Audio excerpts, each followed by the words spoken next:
প্রিয় শিক্ষার্থীবৃন্দ, আজকে নবম দশম শ্রেণীর বন্দনা কবিতাটি নিয়ে আলোচনা করব। আজকে আমি কবি পরিচিতি নিয়ে কথা বলবো না। তো কবি পরিচিতি নিয়ে কথা বললে ভিডিওটা অনেক বড় হয়ে যাবে। তো আমরা একটু দেখি যে এই কবিতাটা কে লিখেছেন। এই কবিতাটা লিখেছেন শাহ মোহাম্মদ সাগির। তো চলো মূল কবিতার আলোচনায় যাওয়া যাক। একেবারে কবিতাটা আগেই বলে রাখি, এই কবিতাটা একটা আংশিক কবিতা, এর আগে আরো লাইন ছিল। তিনি এখানে শুরু করেছেন এভাবে: দ্বিতীয় প্রণাম করো মা, মা ও বাপ পায়ে। মানে দ্বিতীয়ত তুমি প্রণাম করবে তোমার মা এবং বাবার পায়ে। এখানে পাত্র না, কিন্তু এটা বলছে পা, মা বাবার পায়ে দ্বিতীয়ত তিনি প্রণাম করতে বলেছেন। তাহলে তিনি প্রথম প্রণাম কাকে করতে বলেছেন? তিনি প্রথম প্রণাম করতে বলেছেন সৃষ্টিকর্তাকে, যিনি আমাকে সৃষ্টি করেছেন। তো ভালো করে খেয়াল করো, তিনি বললেন যে দ্বিতীয় তুমি প্রণাম করবে কাকে? বাবা এবং মায়ের পায়ে তুমি প্রণাম করবে। এরপরে তিনি বলছেন জান দয়া অন্তে জন্ম হইল এ বসুধায়। ভালো করে খেয়াল করো, জান, এখানে জান বলতে তিনি বুঝিয়েছেন যার। ভালো করে খেয়াল করবে, যার। দয়া মানে তো বোঝো, দয়া। অন্তে, অন্তে মানে হচ্ছে হতে, মানে যার দয়া হতে জন্ম হইল বসুধায়। বসুধা মানে তো জানো, বসুধা মানে হচ্ছে পৃথিবী। তো কবি এখানে কি বলছেন? যে দ্বিতীয় প্রণাম করো তুমি মা এবং বাবার পায়ে, যার দয়ার কারণে তুমি এই পৃথিবীতে আসতে পারলা। যার দয়ার কারণেই এই পৃথিবীতে তোমার জন্ম হয়েছে। এরপরে তিনি আবার কি বলছেন? পিপিরার ভয়ে মাও নাথ হইলা মাটিত। ভালো করে খেয়াল করো, মানে মা তোমাকে বা মা আমাকে পিঁপড়ার ভয়ে বা পোকামাকড়ের ভয়ে মাটিতে রাখে নাই। এই থুইলা মানে রাখলাম, মানে এই যে মা বাবাকে তিনি প্রণাম করতে বলছেন, কেন প্রণাম করতে বলছেন? কারণ মা বাবা আমাদেরকে অতি যত্ন করে লালন পালন করেছেন ছোটবেলা থেকে। আমরা যখন অনেক ছোট ছিলাম তখন কিন্তু হচ্ছে মা বাবা আমাদেরকে অনেক যত্ন করেছেন। তখন কিন্তু আমরা ভালো মন্দ বুঝতে কিন্তু আমাদের মধ্যে ছিল না। আমাদের কোনো পোকামাকড় বা একটা পিঁপড়া আমাদেরকে কামড় দিবে এটার ভয়ে মা আমাদেরকে কি করেনি, মাটিতেও রাখেনি। তাহলে কি করেছে মা? কোল দিয়া বুক দিয়া, ভালো করে খেয়াল করে, কোল দিয়া বুক দিয়া জগতে বিদিত। মানে মা মানে মা আমাদেরকে পিঁপড়ার ভয়ে মাটিতে না রেখে কোল দিয়ে বুক দিয়ে আমাদেরকে আগলায় রেখেছে। এবং এই কথাটা জগৎ বিদিত। বিদিত মানে কি বলতো? মানে জগতের সবাই এই কথাটা জানে, মানে পৃথিবীর সবাই এই কথাটা জানে। মা আমাদেরকে অনেক কষ্ট করে ছোটবেলা থেকে অনেক যত্নে লালন পালন করেছেন। আমাদেরকে পিঁপড়ায় বা পোকামাকড়ে যাতে কামড় দিতে না পারে এই কারণে তিনি আমাদেরকে কোল দিয়ে বুকে করে বড় করেছেন। যে কথাটা পুরো বিশ্ব জানে। এই কারণে কি করতে হবে? আমাদের মা বাবাকে প্রণাম করতে হবে, শ্রদ্ধা করতে হবে। এরপর তিনি বলছেন অশক্য আছিলু মুই দুর্বল সাবাল। সাবাল মানে আমরা সবাই জানি, সাবাল মানে হচ্ছে শিশু বা ছেলে। ভালো করে খেয়াল করো। আর অশক্য মানে হচ্ছে অত্যন্ত দুর্বল। তো ভালো করে খেয়াল করো, কবি এখানে বলছেন আসিলু মানে হচ্ছে ছিলাম। তো কবি বলছেন যে আমি অশক্য ছিলাম, আমি দুর্বল ছিলাম, এবং খুব শিশুকালে। কবি বলছেন যে আমি যখন শিশু ছিলাম তখন খুব দুর্বল ছিলাম। প্রত্যেকটা মানব সন্তানই কিন্তু জন্মের পর খুবই দুর্বল থাকে। তো কবি এই কথাটাই বলছেন যে আমি অশক্য ছিলাম, আমি দুর্বল ছিলাম, ছোট শিশু ছিলাম। তান দয়া হন্তে হইল এ ধর বিষাদ। ভালো করে খেয়াল করো, তান মানে তো আমি আগেই বলেছি, তান মানে হচ্ছে তার। কবি বলছেন আমি যখন খুব দুর্বল ছিলাম তখন তান দয়া মানে তার দয়ায়। কার দয়ায়? বাবা মায়ের দয়ায়। হন্তে মানে হতে, বাবা মার দয়া হতে হইল, হইল মানে তো হলো। এ ধর বিশাল, এখানে ধর বলতে তিনি বুঝিয়েছেন আমাদের শরীরকে। মানে আমরা কি হলাম? বাবা মার দয়ায় আমাদের শরীরটা আস্তে আস্তে করে বড় হলো। মানে আমরা শিশু থেকে কৈশোর এবং যৌবনে পা দিলাম বাবা মার দয়ায়। আমরা ছোট্ট একেবারে অসহায় শিশু থেকে আস্তে আস্তে করে আমরা বিশাল দেহী মানুষে পরিণত হয়ে গেলাম বাবা মার দয়ায়। এরপরে দেখো, না খাই খাওয়ায়ে পিতা, না পড়ি পড়ায়ে। ভালো করে খেয়াল করো, না খাই মানে বাবা না খেয়ে আমাদেরকে খাওয়ান। আবার বলছে যে বাবা নিজে না পড়ে, পরিমাণ হচ্ছে পরিধান করে, নিজে কিছু না পড়ে আমাদেরকে পড়ান। কত দুঃখে একে একে বছর গোয়ায়। বলছে বাবা মা এই যে আমাদেরকে লালন পালন করতে গিয়ে কত দুঃখে একে একে কত বছর যে এই গোয়ায় মানে হচ্ছে পার হওয়া, পার হওয়া বা অতিক্রম হওয়া, মানছে মানে কবি এখানে যেটা বলার চেষ্টা করেছেন যে বাবা মা আমাদেরকে লালন পালন করতে গিয়ে অনেক দুঃখে কষ্টে বছরের পর বছর কাটিয়েছেন, আমাদেরকে লালন পালন করতে গিয়ে, আমাদেরকে বড় করতে গিয়ে নিজে না খেয়ে আমাদেরকে পড়িয়েছেন, নিজে না পড়ে আমাদেরকে পড়িয়েছেন। পিতাক নেহায় জিউ জীবন যৌবন, ভালো করে খেয়াল করো, বলছে পিতাক নেহায়, এই পিতাক বলতে হচ্ছে পিতার, নেহায় মানে কিন্তু হচ্ছে স্নেহ। তো বলছে এই পিতার স্নেহ, এই পিতার স্নেহ পেয়ে আমাদের জিউ, জিউ মানে হচ্ছে জীবন মূলত, আমাদের জীবন, এবং আমাদের জীবনটা আস্তে আস্তে করে কি হয়, আমরা আস্তে আস্তে করে স্টাবলিশড হচ্ছি, প্রতিষ্ঠিত হচ্ছি, বড় হচ্ছি।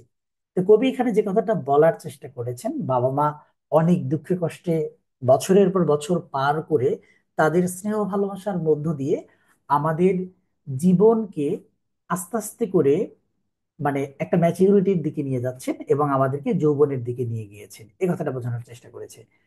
কনে বা সুধীব তান ধারক কাহন, ভালো করে খেয়াল করো, এখানে কনে বলতে তিনি বুঝিয়েছেন কবে,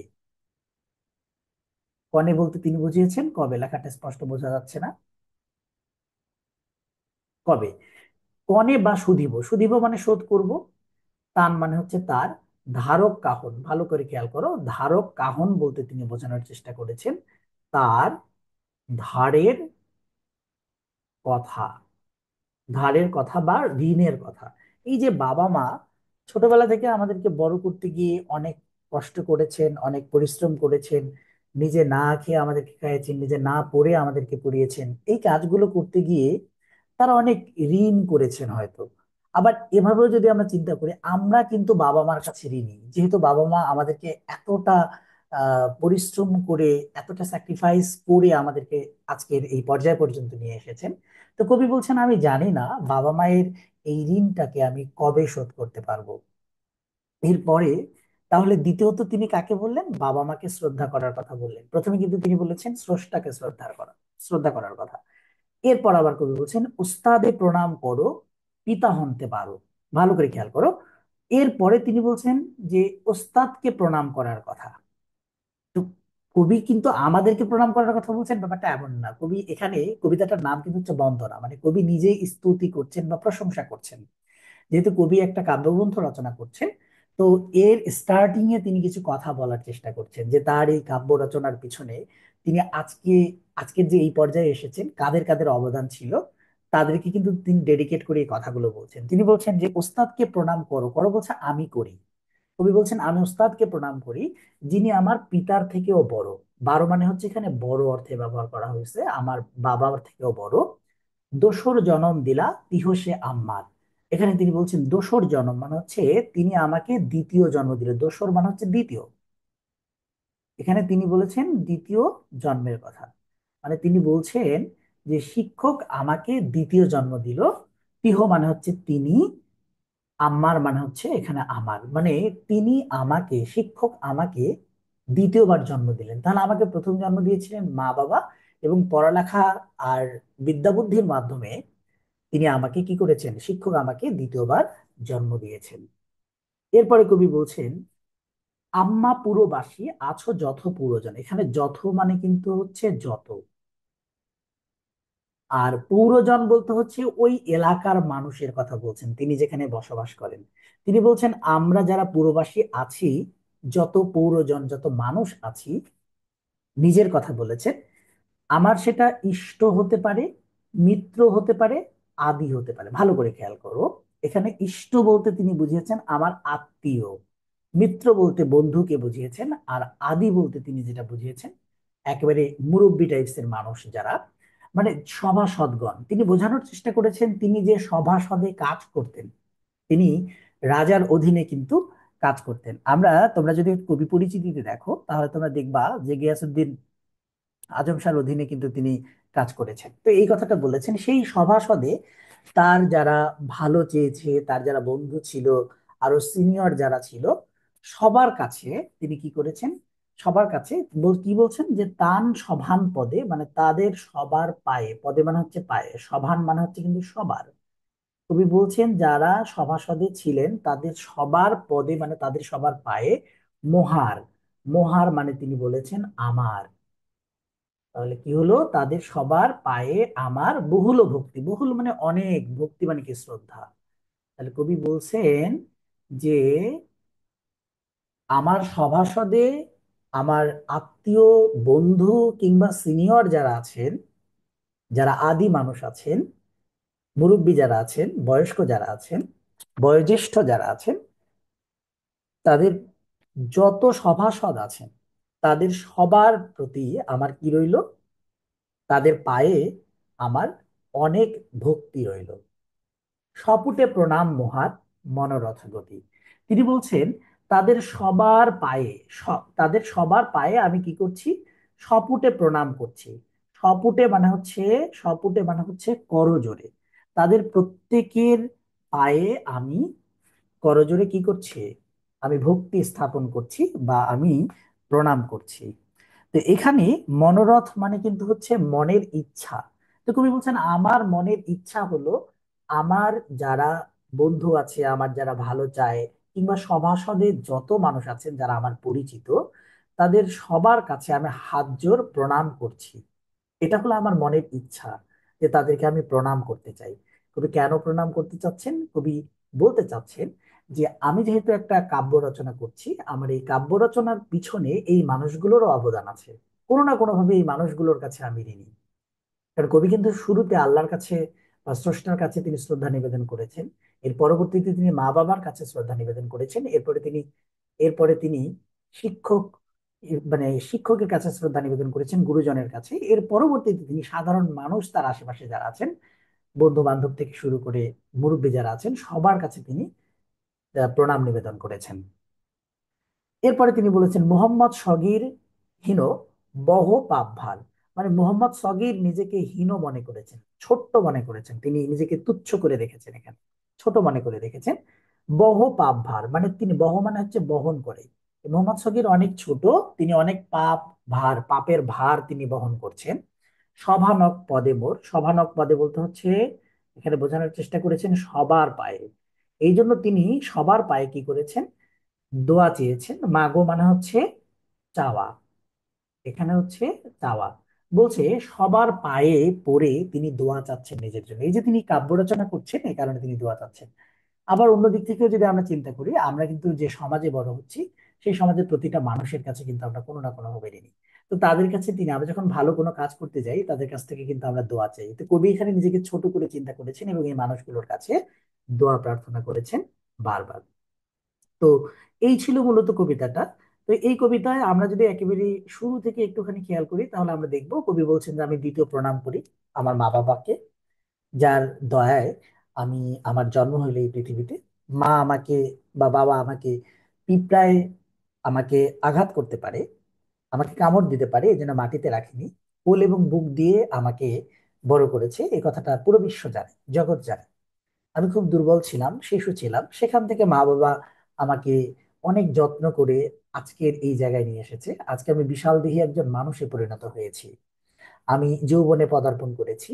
বাবা মা নিজে না খেয়ে না পরিয়ে আমাকে পরিয়েছেন, খাওয়াইয়েছেন, এবং অনেক দুঃখে কষ্টে বছরের পর বছর পার করেছেন।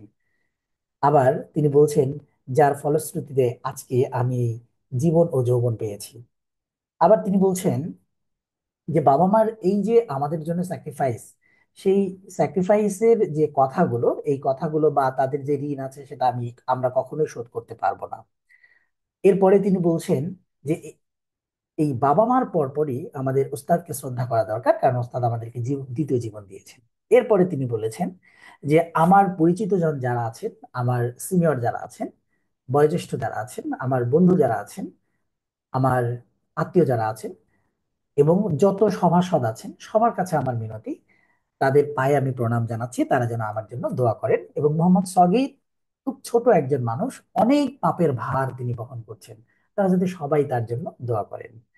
প্রিয় শিক্ষার্থীবৃন্দ, এই কবিতাটা আমি মোটামুটি আলোচনা করে দেওয়ার চেষ্টা করলাম। তোমরা যদি বইটা একটু ভালো করে পড়ো, কবিতাটা, এবং আমি যে ওয়ার্ড মিনিং গুলো তোমাদের এখানে লিখে দিলাম সেগুলো যদি তোমরা একটা বইয়ে লিখে নাও আর একবার পড়ো, তাহলে আমার মনে হয় যে এই কবিতাটা আর তোমাদের তেমন কোনো সমস্যা হওয়ার কথা না। তো সবাই ভালো থেকো, আজকে এ পর্যন্তই, আল্লাহ হাফেজ।